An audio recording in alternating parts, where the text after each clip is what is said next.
été très gentil avec moi dans ma dernière vidéo.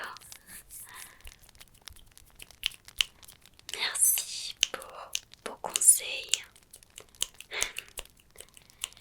J'ai envie d'apprendre plus et c'était très encourageant.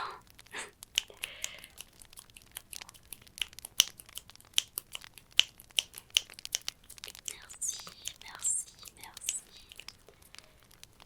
Comme vous savez déjà, le français n'est pas ma première langue.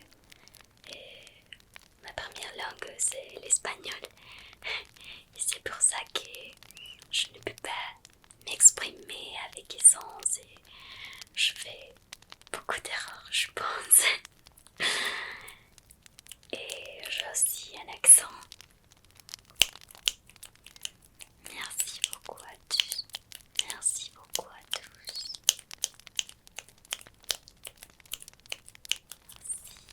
Merci. Si vous voulez, vous pouvez laisser une question ci-dessus dans le commentaire pour vous répondre dans ces prochaines vidéos. Merci. Aujourd'hui, on va lire Les Petits Princes. Et c'est un livre que j'ai lu quand j'étais enfant. Une personne qui est très spéciale pour moi me l'a lu. Donc, j'aime beaucoup ce livre. Je crois que c'est une histoire très belle. Je me souviens que quand j'étais enfant, je voulais me marier avec Antoine de Saint-Exupéry. Parce que je l'imaginais comme une grande petite princesse.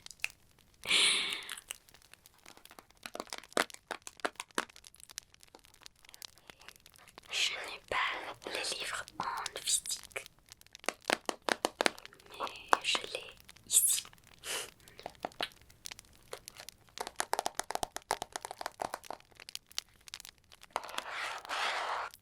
C'est un Kindle. Comment vous prononcez Kindle en français? Et je pense que ça se prononce comme l'anglais. J'ai lu ce livre en espagnol, mais aujourd'hui on va lire la version originale. Et maintenant on va commencer.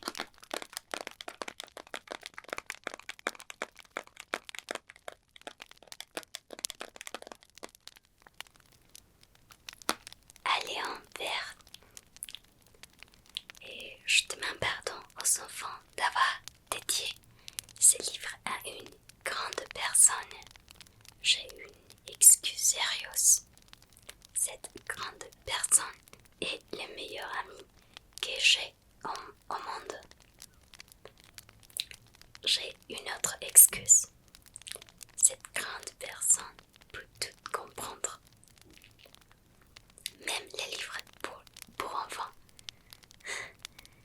J'ai une troisième excuse. Cette grande personne habite la France où elle a faim et froid. Elle a bien besoin d'être consolée. Si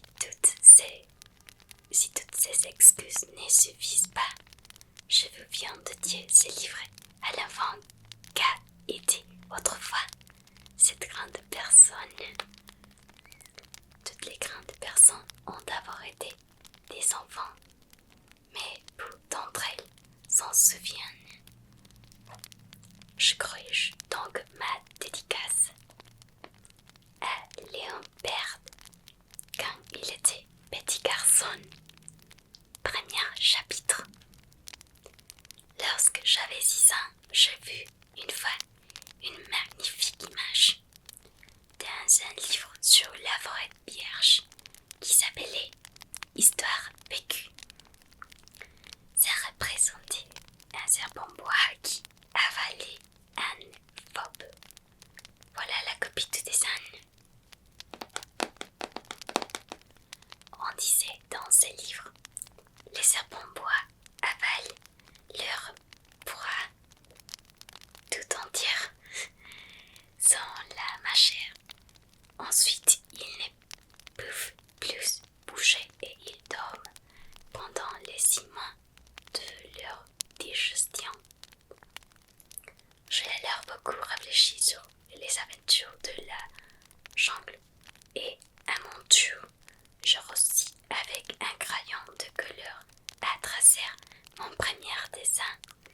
Mon dessin numéro, il était comme ça. Je montais mon chef d'œuvre aux grandes personnes et je leur ai demandé si mon dessin leur faisait peur. Elles m'ont répondu: pourquoi un chapeau ferait-il peur?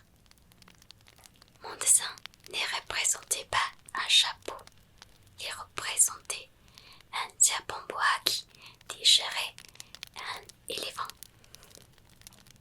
J'ai alors dessiné l'intérieur du serpent bois afin que les grandes personnes puissent comprendre. Elles ont toujours besoin d'explications. Mon dessin numéro 2 était comme ça.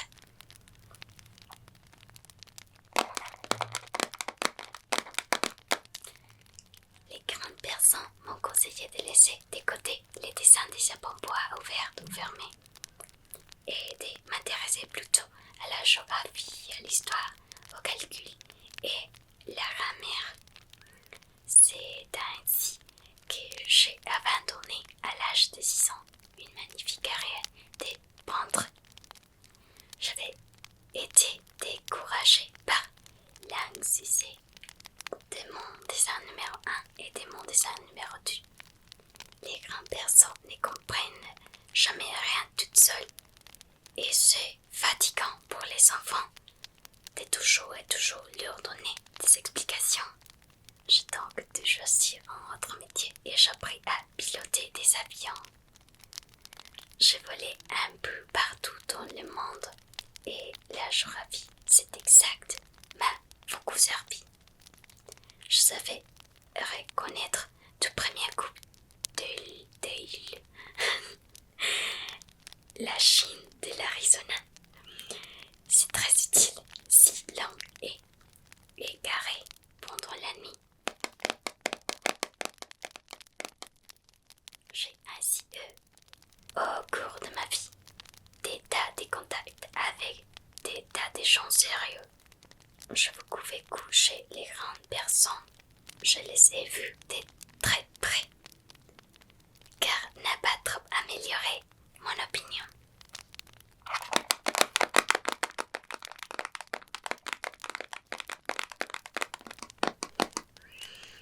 Un jour, j'en rencontrais une qui me paraissait un peu lucide.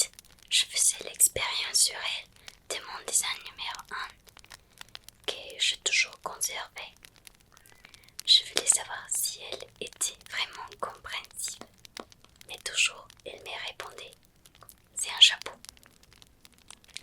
Alors je ne lui parlais ni des serpents bois, ni de forêt vierge, ni d'étoiles. Je me mettais à sa portée. Je lui parlais des bridge, de golf, de politique et des cravates. Et la grande personne était bien contente de connaître un homme aussi raisonnable. Chapitre 2. J'ai ainsi vécu seule, sans personne avec qui parler véritablement, jusqu'à une panne dans les déserts du Sahara il y a 6 ans. Quelque chose s'était cassé dans mon moteur et comme je n'avais avec moi ni mécanicien ni passagère, je me préparais préparais à essayer de réussir toute seule une réparation difficile. C'était pour moi une question de vie ou de mort. J'avais à peine de l'eau à boire pour 8 jours. 8 jours. La première soir, je me suis donc endormie sur le sable à 1000 milles de toute terre habitée. Je deviens plus isolée qu'un naufragé sur un radeau au milieu de l'océan. Alors, vous imaginez ma surprise au lever du jour qu'une drôle de petite voix m'a réveillée. Elle disait, s'il vous plaît, dessinez-moi un mouton. Dessinez-moi un mouton. Je sautais sur mes pieds comme si j'avais été frappée par la foudre. Je viens frotter mes yeux. Je viens regarder et j'ai vu un petit bonhomme tout à fait extraordinaire qui me considérait gravement. Voilà le meilleur portrait que plus tard j'ai réussi à faire de lui. Mais mon dessin, bien sûr, est beaucoup moins ravissant que le modèle. Ce n'est pas ma faute. J'avais été découragée dans ma carrière de peintre par les grandes personnes à l'âge de 6 ans et je n'avais rien appris à dessiner sauf les voies fermées et les voies ouvertes. Je regardais donc cette apparition avec des yeux tout ronds, étonnément. N'oubliez pas que je me trouvais à 1000 milles de toute région habitée. Or mon petit bonhomme ne me semblait ni égaré, ni mort de fatigue, ni mort de faim, ni mort de soif, ni mort de peur. Il n'avait en rien l'apparence d'un enfant perdu au milieu du désert, à 1000 milles de toute région habitée. Quand j'ai réussi enfin à parler, je lui dis « Mais qu'est-ce que tu fais là ?» Et il me répéta alors tout doucement comme une chose très sérieuse. « S'il vous plaît, dessinez-moi un mouton, car le mystère est trop impressionnant. On n'ose pas désobéir. Aussi absurde que cela me semblait à 1000 milles de toutes les endroits habités et en danger de mort. Je sortis de ma poche une feuille de papier et un stylographe. Mais je me rappelais alors que j'avais surtout étudié la géographie, l'histoire, les calculs et la grammaire, et je dis au petit bonhomme avec un peu de mauvaise humeur que je ne savais pas dessiner. Il me répondit « Ça n'y fait rien, dessine-moi un mouton. »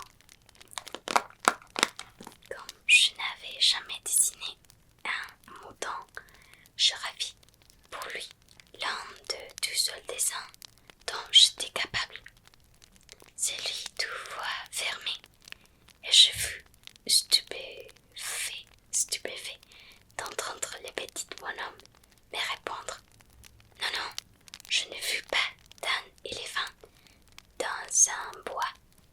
Un bois, c'est très dangereux, et un éléphant, c'est très encombrant. Chez moi, c'est tout petit. J'ai besoin d'un mouton. Dessine-moi un mouton. » Alors, je dessinai. Il regarda attentivement, puis « Non, celui-là est déjà très malade. Fais-en un autre. » Je dessinai. Mon ami sourit gentiment, avec indulgence.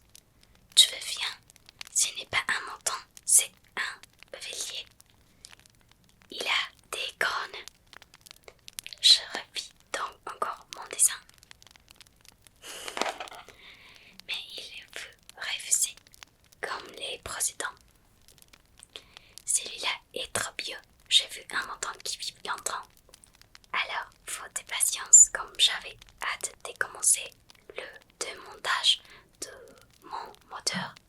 j'ai griffonné, c'était ainsi. Et je lançais. Ça c'est la case, les moutons que tu veux et tes dents. Mais je veux bien surpris de voir s'illuminer les visages de mon jaune rouge. C'est tout à fait comme ça que je le voulais. Crois-tu qu'il fait beaucoup d'herbe à ces moutons? Pourquoi? Parce que chez moi c'est tout petit. Ça suffira sûrement. Je te donne un tout petit mouton. Il pencha la tête vers les dessins. Et pas si petit que ça. Tiens, il s'est endormi. Et c'est ainsi que je fis la connaissance du Petit Prince. Chapitre 3.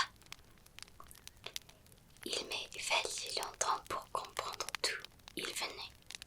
Le Petit Prince, qui m'a posé beaucoup de questions, ne semblait jamais entendre les miennes. Ce sont des mots prononcés par hasard qui, peu à peu, m'ont trouvé révélé. Ainsi, quand il aperçut pour la première fois mon avion, je ne dessinerai pas mon avion, c'est un dessin beaucoup trop compliqué pour moi. Il me demanda qu'est-ce que c'est que cette chose-là.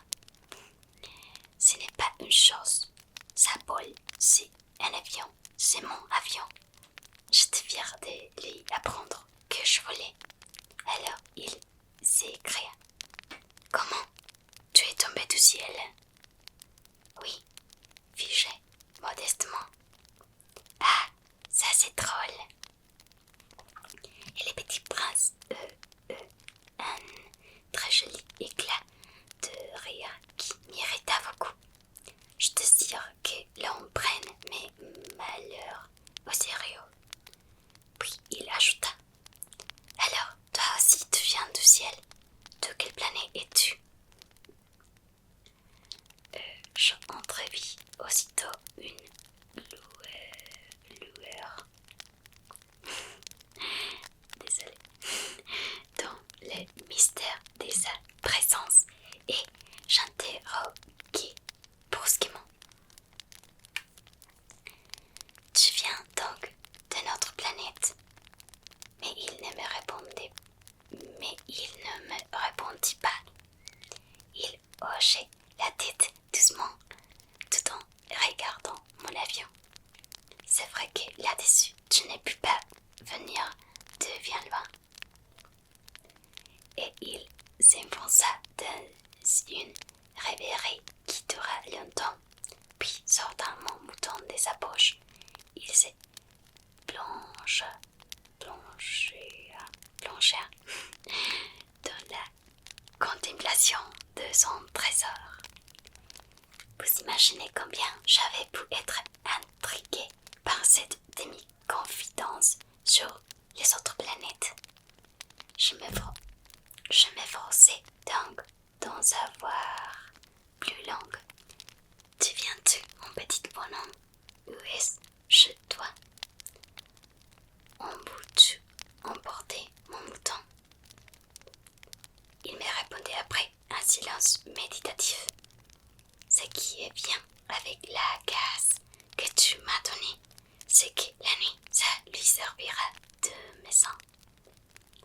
Bien sûr, et si tu es gentil, je te donnerai aussi une corde pour l'attacher pendant les jours et un piquet. La proposition parut choquer le Petit Prince. L'attacher? Quelle drôle d'idée! Mais si tu ne l'attaches pas, il ira n'importe où et il se perdra. Et mon ami un nouvel éclat de rire. Mais où veux-tu qu'il aille? N'importe où, droit devant lui. Alors le Petit Prince remarqua gravement. Ça ne fait rien, c'est tellement petit chez moi. Et avec un bout de mélancolie, peut-être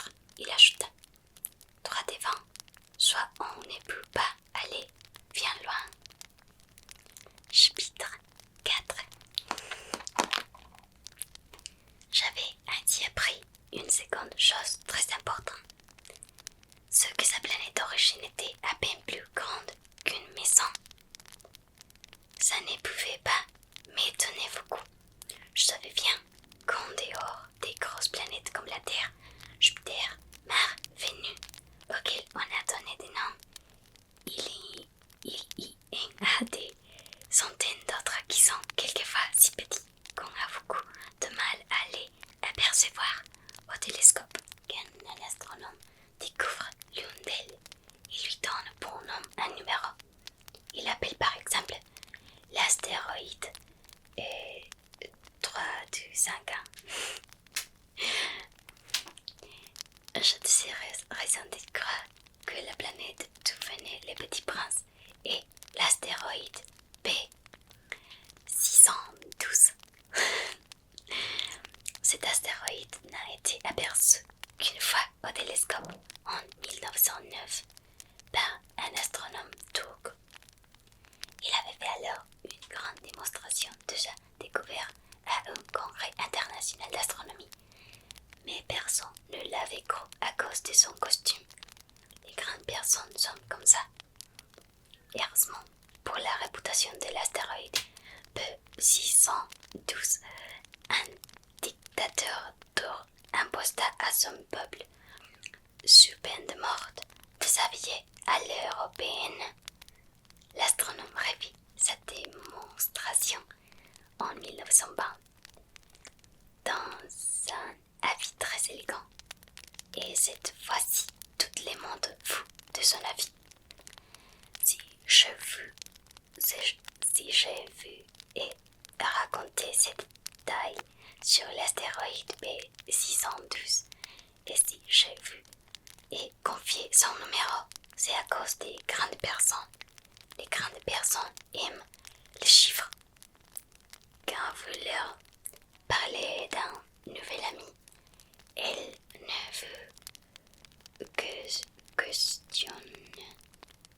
ne vous questionne jamais sur l'essentiel. Elle ne vous dit jamais quelle est les ondes de sa voix, quels sont les jeux qu'il préfère. Est-ce qu'il collectionne les papillons? Elle vous demande quel âge a-t-il, combien a-t-il de frères, combien pèse-t-il, combien gagne son père. Alors seulement elle croit le connaître. Si vous dites aux grandes personnes, j'ai vu une belle maison en briques roses avec des géraniums aux fenêtres et des colombes sur les toits, elle ne parvient pas à s'imaginer cette maison. Il faut leur dire, j'ai vu une maison de 100 000 francs. Alors elle s'écrie.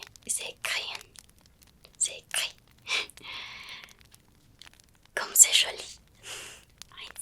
Ainsi, si vous leur dites la preuve que le petit prince a existé, c'est qu'il était ravissant, qu'il riait et qu'il voulait un mouton. Quand on veut un mouton, c'est la preuve qu'on existe. Ils hausseront les épaules et vous traiteront d'enfant. Mais si vous leur dites la planète d'où ils venaient est l'astéroïde B612, alors ils seront convaincus et ils vous laisseront tranquille avec leurs questions. Ils sont comme ça. Il ne faut pas leur en vouloir.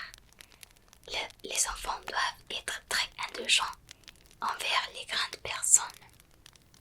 Mais bien sûr, nous qui comprenons la vie, nous nous convions des numéros.